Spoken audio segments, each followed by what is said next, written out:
想吃糖炒栗子不用买，家里有烤箱就能做，轻松几步就完成，香甜软糯，轻松好包，比买的还好吃。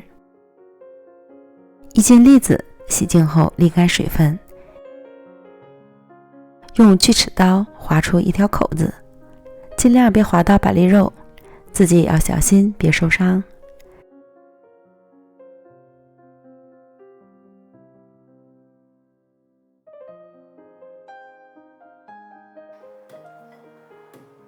将划好的栗子倒入锅里，水要没过栗子，加1小勺盐，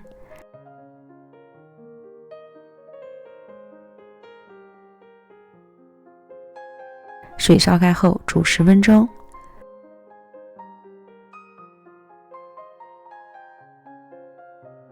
捞出来沥干水分。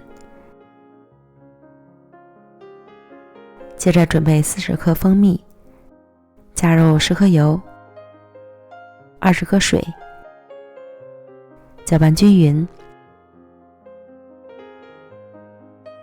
倒入到栗子碗中，翻拌均匀，让每一个栗子都裹满蜂蜜油水，然后倒入到铺好锡纸的烤盘里，开口朝上，摆放整齐。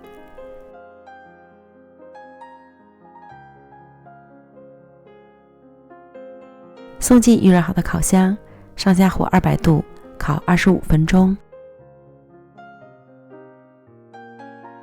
在烤到10分钟的时候，将栗子取出，再倒入到蜂蜜油水的碗中滚一圈，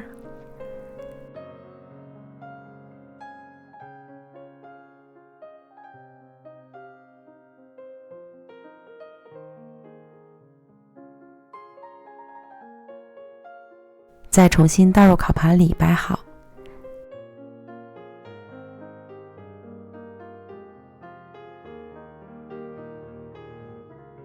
继续送烤箱里烤15分钟。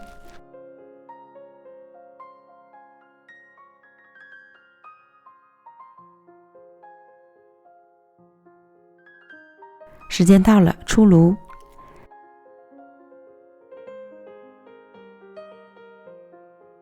这样，我们烤箱版的糖炒栗子就做好了，不伤手，不费力，轻松剥壳，每一个栗子都香甜软糯，一口一个，美味极了，真的比买的还好吃。